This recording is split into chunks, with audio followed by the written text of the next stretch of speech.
Because at the end of the day, every site is different. So even when you put, your competitor's website into Ahrefs and you see that they went up from the algorithm update and you went down, that stings. And you need to then think to yourself, like, they might be doing something that I'm not. And SEO is competitive. So you have to then get your site up there as well. You could sulk for a day or two, but I would encourage people to think outside the box, because something that's so fun about SEO is that you have full range over what you do with your website. So you could be as creative as you want. And I've seen Google reward creativity time and time again. So I would encourage people to be creative, think outside the box, and go forward with those ideas that you were sitting on, because now's the time to do it.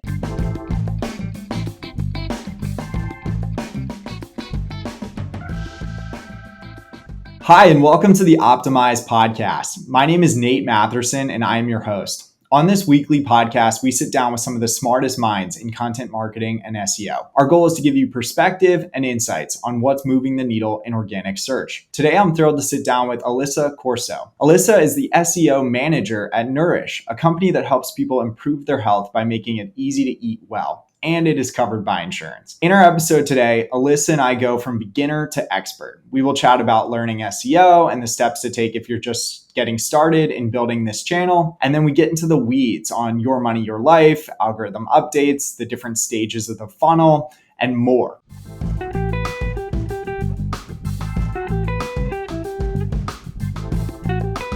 And this episode of the Optimize podcast is brought to you by Positional. If you don't know by now, my name's Nate and I'm one of the co-founders of Positional. And I'm really excited to announce that we just launched our content analytics toolset. This has very quickly become my favorite feature. It's one that I've wanted for the last 10 years, and it's really effective in identifying which pages on your site users might be having a low quality experience on. What we do is we track metrics like scroll depth, bounce rate, and time on page to score your pages, and then allow you to go deeper to see where within a piece of content, for example, which paragraph is causing people to leave, or where, for example, you might want to add a call to action within that page. This tool set is called Content Analytics. It's our newest feature. I'm stoked about it, and you should be too. Thank you, Alyssa, for coming on the Optimize podcast. Yeah, thanks, Nate, for having me. So excited to be here. So the first question I ask all of our guests is, how did you get into content and SEO? What's led you to your role now as the SEO manager at Nourish? Yeah, so I started my journey as a marketing associate at a company called Mira. There I was doing a little bit of everything marketing related. So email, social media, blog writing. And while I was there, a few months later, COVID hit, and we were trying to figure out a way to get really solid information to users wherever they are through organic search. Of course, I knew nothing about organic search at the time. So I was helping my manager write articles. I was writing articles myself, interviewing health experts in the field. And all of a sudden we started getting traffic to this content. And to be honest, I didn't really know why. Just kind of figured it must be valuable to people, and that's why people are coming across it. But over time, I started to educate myself on SEO and why it was working. We were using really great sources. We were sourcing the CDC and the World Health Organization. We were interviewing doctors and also writing in a way that made people understand what was going on. So from there, I scaled the strategy, kind of learned about different niches in healthcare. One specifically there was healthcare costs without insurance. So we were doing primary research on how much things actually costed in healthcare, and that performed really well for us. I taught our writers SEO, hired additional writers to just scale the whole process, and yeah, I guess the rest is history. You've started your career and transitioned into now an SEO manager role, I think, in a similar way that I did. When I first started in SEO 10 years ago, I didn't know what SEO was. I knew I was good at creating content, but that's all I knew. And then I kind of had to teach myself as I went. How did you learn best practices? What allowed you to make the jump from a content creator into an actual practitioner of SEO? Yeah, to be totally honest, I don't even think I knew that SEO could be a job in and of itself. I just thought, people wrote articles, and if they were lucky enough, it got picked up by Google and people would read it. But over time, I learned that it really was a skill set to learn, that Google was not just putting like just great articles in front of people. Like there was an algorithm and there was certain things that you really had to do to make it valuable to people. I think the number one thing for me that I learned was search intent. And I was doing that again, like kind of by accident, creating really nice charts for people to read and that ending up in the SERP, even creating like graphs and graphics that people found really valuable. Learning all of those things separately, like on its own, became really valuable to me. And it also became very rewarding. So when I say that, I mean, I realized that like the information that you put in front of people really matters. And it almost felt like you were partnering with Google a little bit to be like, I want to get the best information in front of people as well, and not just write stuff because I thought it was cool or because it seemed trendy at the time. It actually felt like you were putting valuable information in front of people and like they were trusting you. And you mentioned search intent. What is search intent? How do we align our piece of content to search intent? As an SEO manager, the way that I do it is I think to myself, like, how would I want to see this information? Would I want to see a chart? Would I want to see a graph? Would I want to see like a 5,000 word article and read through the whole thing just to get, the simple answer? So it's basically like what's most valuable to the user. But obviously my thoughts are not everyone's. So another way is to just put it into Google, put your keyword phrase into Google and see what is showing up. Is it a video? If so, you might want to develop a video to display this information to the user because Google perceives that as the way that people want to receive that information. Yeah, I think Google has gotten very good here in like 2023 at identifying like what is the correct content to serve to a searcher. Back when I like first got started in SEO, like I've said on this podcast a few times, like we all used to write like 5,000 word mega guides for like every keyword because that was like truly what worked the best. But in 2023, like I very rarely will write like a 5,000 word mega guide because no one is actually going to read all of that. And I found that like very precise or targeted pieces of content for very specific keywords or phrases actually works much better than trying to hit like every keyword with a mega guide. When you talk about graphics, because I actually think that's an area where like a lot of SEO teams don't invest enough is into like images and graphics. Like how do you create those? Is that something like you create internally? Like what goes into like an awesome graphic within a piece of content? Yeah, for sure. I think the one that I utilize the most is a table because especially for metric or data-based information. So like I said, at Mira, I was developing a lot of cost-based content. It was creating a table. And to be honest, that's the best and easiest way to put your information into a way that's easy to understand and also for Google to crawl and index and show in like even a SERP because all you have to do is create a table like in your Google Doc or in Google Sheet, copy and paste it and put it into your CMS. And even if you can't do that, there are tools to, create like HTML to make the table. I always say like, if you can create a table and put in your article, that's very valuable. And think of yourself like looking at a table. It's really easy to read that information. And then otherwise, you could always use Canva to make a nice graphic and show your information there too. Yeah. And now today you're an SEO manager. What does an SEO manager do? Like, what are you responsible for at Nourish? Yeah, so an SEO manager will manage the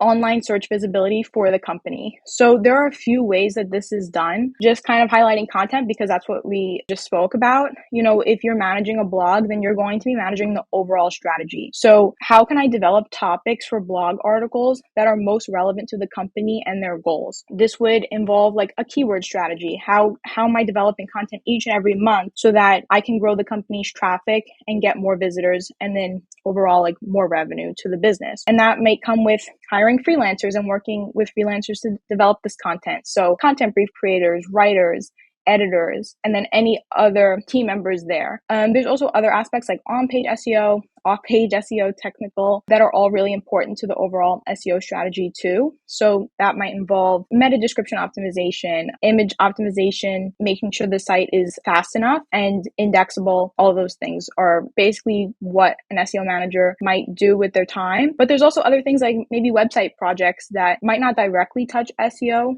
but would heavily involve an SEO manager. And people always ask me, especially like Series A or Series B founders, like how big should like a content and SEO team be? Like how many people should like sit on the team? Do you have a sense of, in your experience, like how big an SEO team or content marketing team should be? Yeah, it's a great question. I think it really depends on like where you're starting from and where you want to go. I think it's totally fine to start off with just one full-time SEO person. That's definitely been pretty much my experience, but I've also been on a team where we had multiple SEO people and we each owned a specific niche of the content strategy. So in this specific instance, it was 3 people or 2 people. It would be like I owned a specific topic niche and I was developing content just for that each month. Or it could be like landing page SEO. It all depends on what the company is trying to achieve and how they really want to sector it out. Because, if the goals are really hefty and even like you want to reach them in a certain time period, you're probably going to need multiple people. Or I honestly really like to leverage freelancers because a lot of them are just so talented and know about SEO as well, and they're great partners for developing a really strong strategy.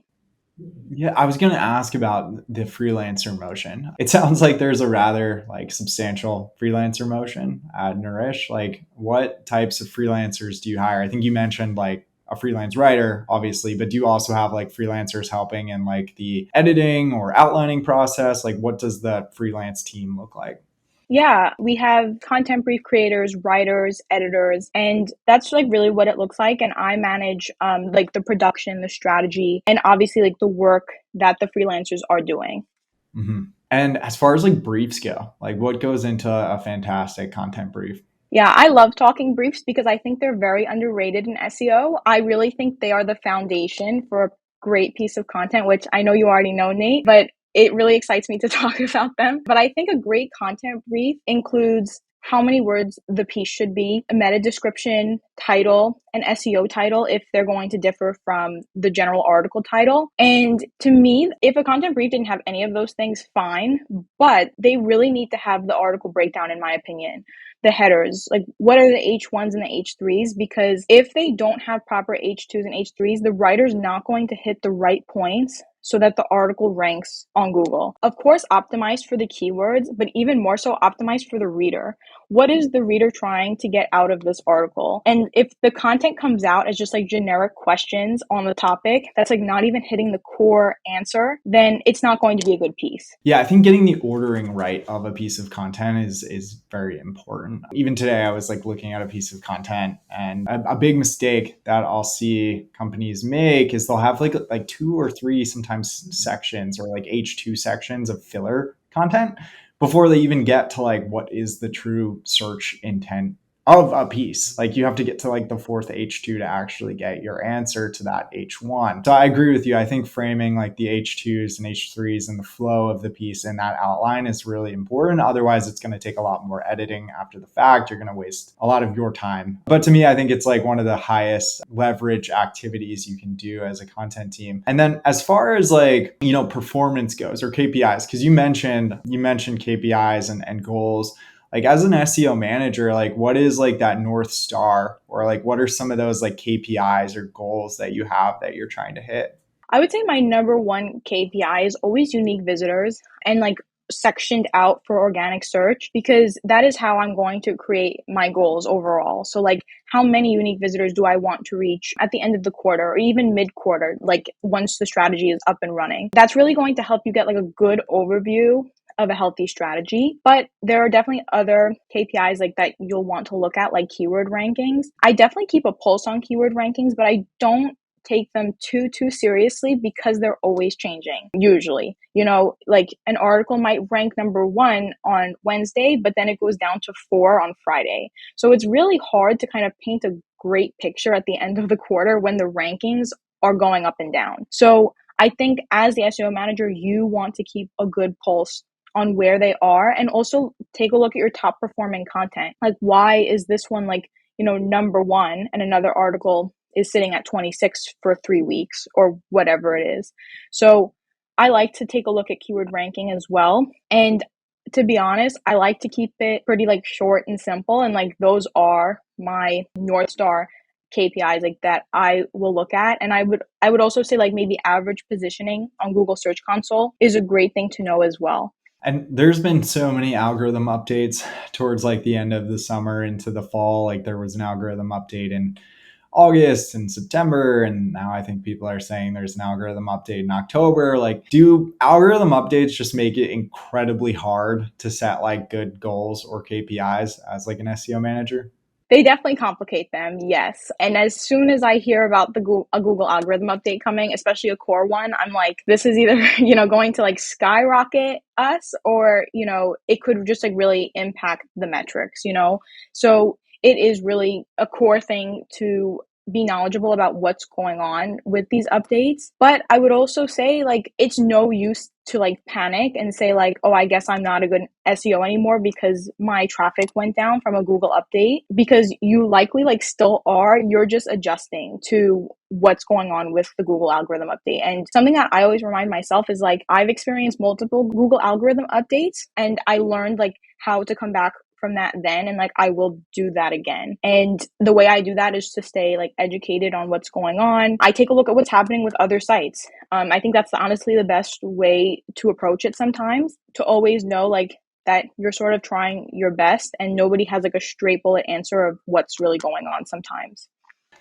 Yeah, early in my career, I used to panic, and we would, have like post algorithm update, like I don't want to call them like panic sessions at times, but like group brainstormings where we would try to like figure out like what do we need to do, like what action plan should we put in place. And now, like I don't particularly worry about them too much. I know that's easier said than done, because I found that like every time we put together like one of those action plans, like we were ultimately just trying to make our website better for searchers. Like everything that was included into that plan was actually something we should have just done last year, because it improved the quality of our site for a searcher.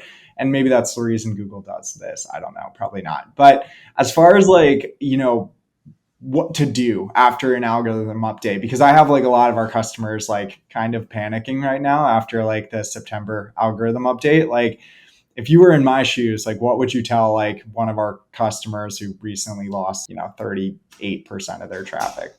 Yes, great question. I think I would tell them straight away, what can you do to your content to make it more valuable to the user? Because after every single Google algorithm update, and I know they're doing this on purpose, they come out and say, well, we're prioritizing helpful content, and we're prioritizing great user experience. And sometimes when you're a little disappointed with SEO, and I know because like I've been there before, you're like, well, what does that even mean? Like, how can I do that? And I always kind of go back to eat. And the way that I treat eat now is I just say to myself, like, how can I create better ranking factors on this site so that it is more valuable to both Google and the reader? I'll give maybe a few examples of what this might look like. If you don't think you have a lot of trust signals on your website, what sources can you use to make your content more trustworthy? Maybe that includes using like scientific journals. Maybe that includes getting more expert quotes into your articles. Maybe that includes like writing a short white paper or something like that to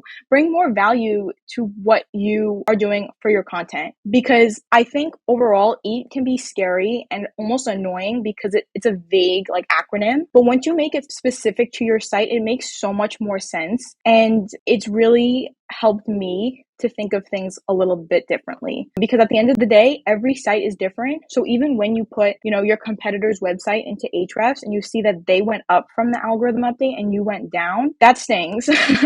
And you need to then think to yourself, like, they might be doing something that I'm not. And SEO is competitive. So you have to then get your site up there as well. You could sulk for a day or two, but I would encourage people to think outside the box, like, because something that's so fun about SEO is that you have full range over what you do with your website. So you could be as creative as you want. And I've seen Google reward creativity time and time again. So I would encourage people like to be creative, think outside the box, and go forward with those ideas that you were sitting on, because now's the time to do it. Yeah, and for all of our listeners, EEAT stands for experience, expertise, authoritativeness, trustworthiness. It's like a set of guidelines that Google uses to determine like the quality of search results. And it's often like a highly debated topic. Like a lot of SEOs will say like EEAT doesn't matter because they can find many examples where a website that has none of that is ranking quite well. But I take EEAT from the lens of, like you said, like the user. Like I'm sure all the work that we do from like an EEAT standpoint, whether it's like reviewing content by actual experts or including like first person experiences from actual experts or correctly sourcing, like all of those things just improve the quality of a web page for a searcher. So regardless of if we're doing it for Google or for the person coming to our website, I think optimizing for doing it for that person who's coming to our website will probably also reward you in search.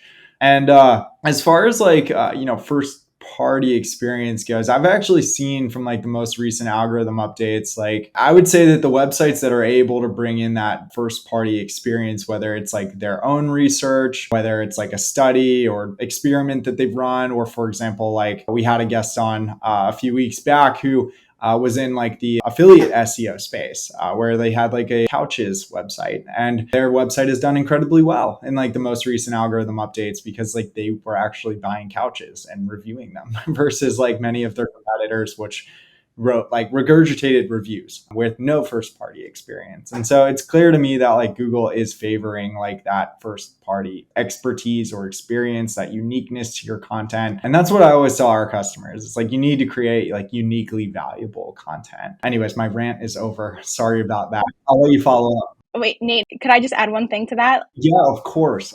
Based on what you said, like with this first party information, it's really interesting because I personally was noticing that Reddit and Quora was coming up in my search results after the Google algorithm update. And I was very confused. I was like, why, like, am I getting forum search results for like, personal questions, or like a lot of questions, like when I searched around cooking or baking, it was like Reddit and Quora.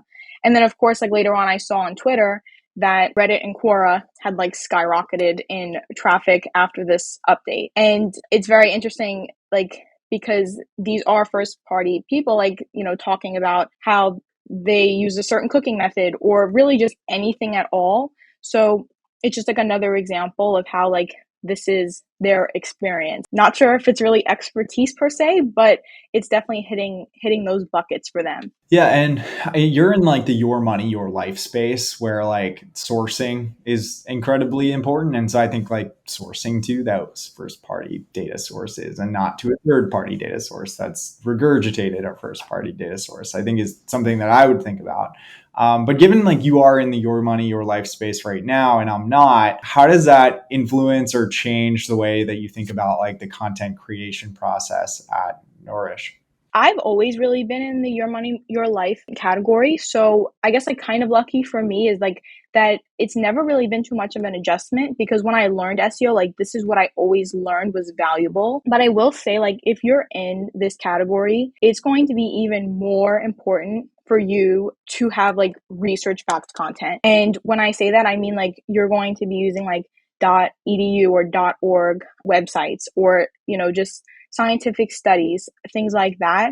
And the content, it should be a valuable source for the reader to understand like what kind of next steps they should take. And I avoid any fluff at all, meaning we're not really storytelling. We're not really adding like fluffy content with words that don't bring a lot of value to people, because it wouldn't be important to the reader. Yeah, it still pains me in 2023 when I see content teams like paying their freelance writers by like the word, because it often incentivizes people to add like a lot of fluff when that might not be required or might not be helpful or maybe even unhelpful. But yeah, I totally agree with you. Any company in like the your money, your life, or even your couches space needs to be backing up their claims with reputable sourcing. And I that's something I always tell our customers is you can't source enough anytime you're making a claim. And one of the other things that I've noticed the Nourish site is it seems like there's a little bit of like a programmatic SEO strategy.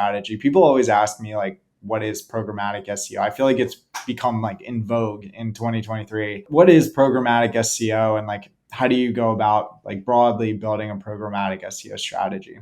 Well, programmatic SEO is a way of creating a bunch of pages at once that would then like rank for the keywords that you're going after. The way someone might go about creating a programmatic SEO strategy is evaluating like where in my business like can I reach like a broad amount of people and then target them with really specific pages. So like an example of this would be Yelp, for example. You see like if you're Googling like best nail salon near me, you're going to get a page with all of the nail salons near you in your specific location. So that's a way that a lot of companies approach programmatic SEO.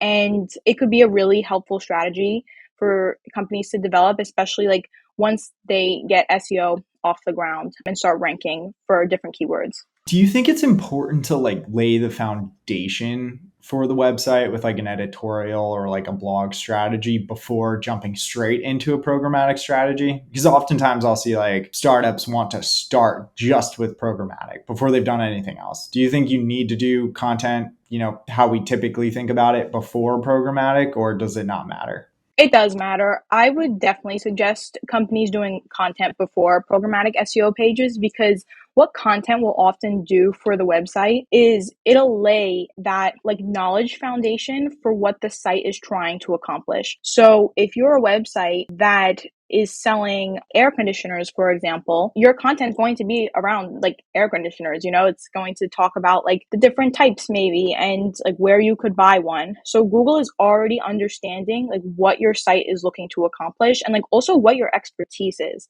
So now your site is all about air conditioners, so that when you do develop programmatic SEO pages about where to buy an air conditioner near me, this is not based on experience, but could assume that this is how it would go. And then your company would develop a page that's like air conditioners in San Francisco, California. So that's just kind of an example of how content would then play into programmatic SEO.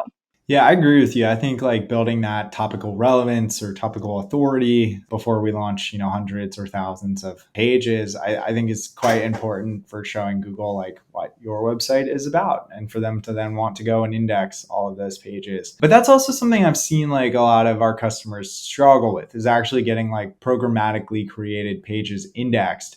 Is that like a big challenge? Is like how do you solve for that if you are launching a programmatic strategy? Yeah, it could be challenging. Before even touching programmatic SEO, I would encourage people to learn about it first. Like, watch videos, look at how other companies do it. And I personally have watched a lot of videos on it, because when you see people walking through exactly how they do it, it's really helpful to then give you the confidence to develop the right pages. Because if you don't do it correctly, there can be a lot of penalties.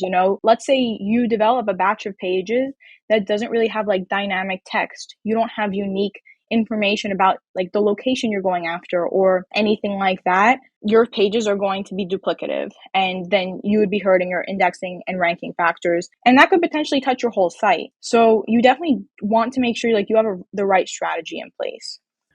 Yeah. One of our customers, who I will not name, who is hopefully listening to this podcast, has recently had an issue where like all of their programmatic pages had like the same title tags and like meta descriptions, which is extremely confusing for Google. They fortunately solved for that now. But yeah, I think getting like spending some time to actually like be thoughtful about the uniqueness of the pages you're creating, to like their unique value and the reason why they should exist, I think is important, because otherwise, in like Google's words, you would be creating pages to manipulate search results, and that's not what they want. That's what nobody wants. And so I do think I agree with you, like spending time up front to think about the unique value and the uniqueness of those pages, despite there being a lot of them, quite important. But when you talk about like penalties associated with programmatic content, like what are like one or two of like the risks that a startup or a company might face if they have a large number of programmatic pages?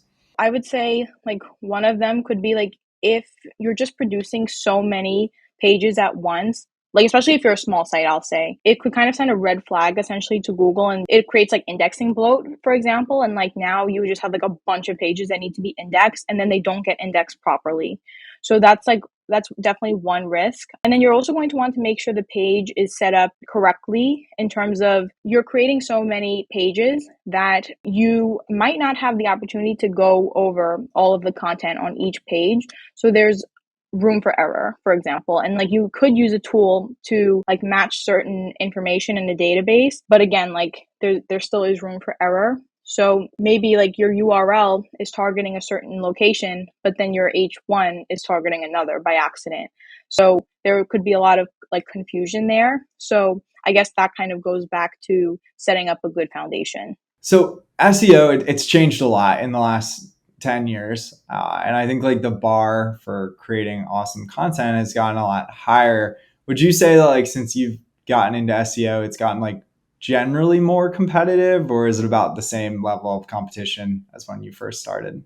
I would say it did get more competitive. The reason sometimes I think it did is because of the types of tools that are now available to us. So even if you just go on LinkedIn and follow a few people in the SEO industry, you'll see them talking about AI and different tools that you can use for keyword research and content strategy. And, the list goes on. So sometimes people could shrink back a little bit and say, like, well, I guess there's like the problem solved, right? Like, that you don't really need me anymore. But I actually strongly disagree with that portion. I think, and this is based on like my experience in meeting other people in SEO, is we all have such a unique skill set and like experience in the SEO realm. Obviously, we have similarities and things that we agree with and disagree with, but I think each person in SEO brings something unique to the table that AI just can't do, or it would take them a little while to do, in my opinion, or not do as well. I personally think there's room for all of us here. You talked about your money, your life, and like there's SEO people who specialize in that portion.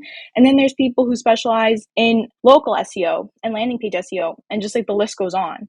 So while the competitiveness has gone up, I still think there's a lot of value to be brought here to help companies grow their traffic and grow their search visibility overall.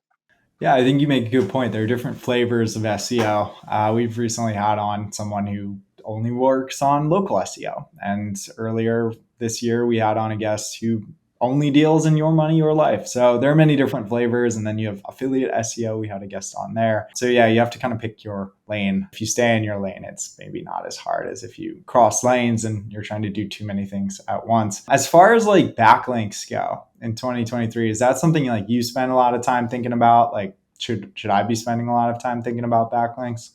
To be honest, my answer is no. I don't spend a lot of time thinking about backlinks, and I never have, because like I said in the beginning, when I first started SEO, I had like a big knowledge gap. I didn't really know a lot about like what I was doing. And over time, like I obviously did learn about backlinks, and to me it came off as very spammy, as like a lot of people think about backlinks. But obviously like I did learn the value of them, but it's still never been something I seek out, right? Because I actually believe in like the skyscraper method, and there's like a few ways of like going about this. It's when you develop a piece of content that's like a whole lot more valuable than what Google is currently ranking in the search. And then like you develop something, that's like way better. And then once your content does rank, you usually will naturally gain backlinks. But then the other way is to use that piece of content to email other websites and ask for backlinks. Google has recently said that backlinks are not the top 3 ranking factors. And I had a little bit of doubt in myself for a little bit. It's like, should I be doing more of that? But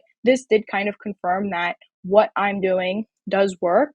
And you don't necessarily like need to have such a focus on backlinks to have a successful content strategy, especially if you don't have like unlimited resources, which a lot of companies don't when they're starting with SEO. And I think that's completely fine.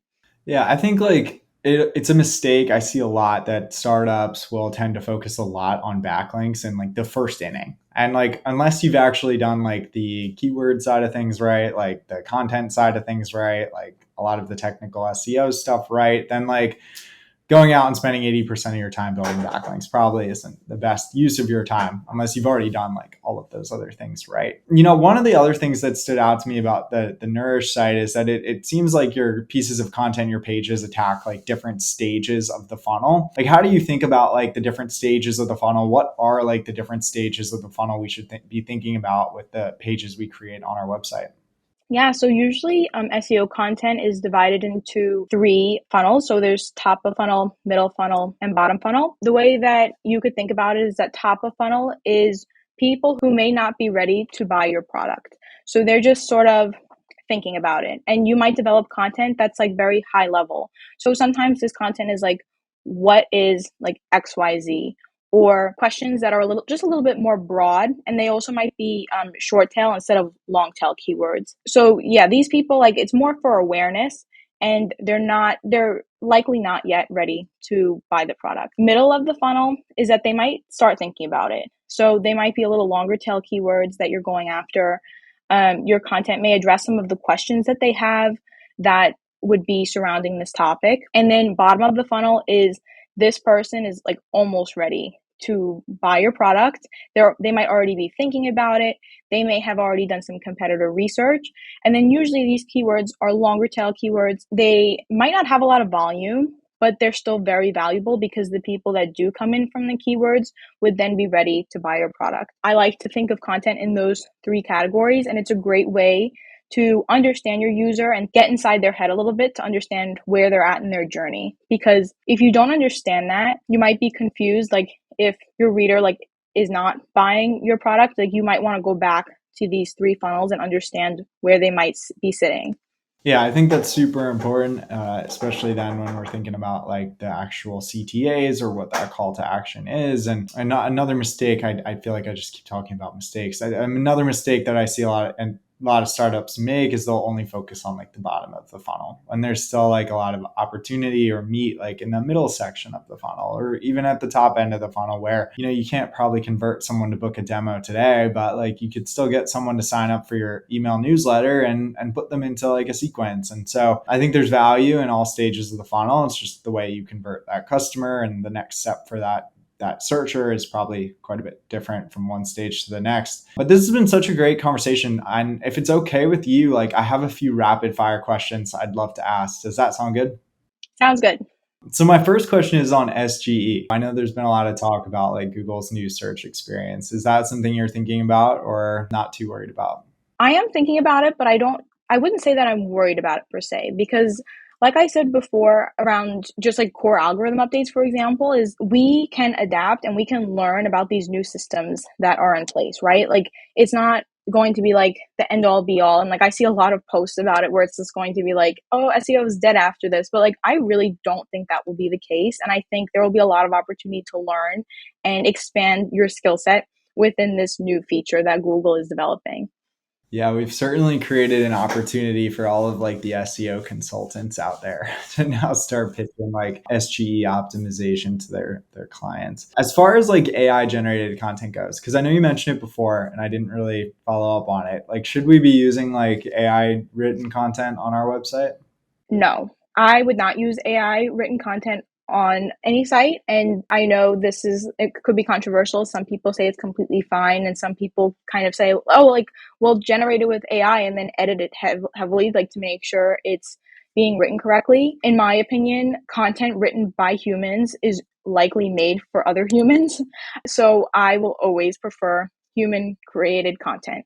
Structured data. Is that something we should be thinking about or spending time on? Yeah, I think structured data could be really, really helpful in terms of Google recognizing what's on your page and presenting the right types of results to the user. So if you're someone who's thinking about structured data, I would identify some portions of your website that maybe is just not straight up text and it looks a little different and you want Google to read it in a certain way, and find some structured data schema markup for you to apply to your site so that Google recognizes it as such. Internal links, are they important? Is that worth spending time on? Yes, internal links are definitely important. And I didn't know that when I first started SEO, to be honest. And later on, I learned the importance. And the reason it is important is because it allows Google to create a more structured map of your site in which each page is kind of connected to each other. And another thing that I'll highlight for internal links is the importance of anchor text. So the anchor text is that text that you're linking the link from to the other page. So to always make sure that's going to be relevant to your keywords to the outgoing link. I love how tactical we've gotten in this episode. This was so much fun. Thank you for coming on. And you'll certainly get a backlink from us today in the show notes when we post it onto our website. And thank you so much for being a guest. Is there anything else you'd like to say to our listeners? Thanks, Nate. No, it was so great being here, and I'm so happy to share some of my SEO knowledge.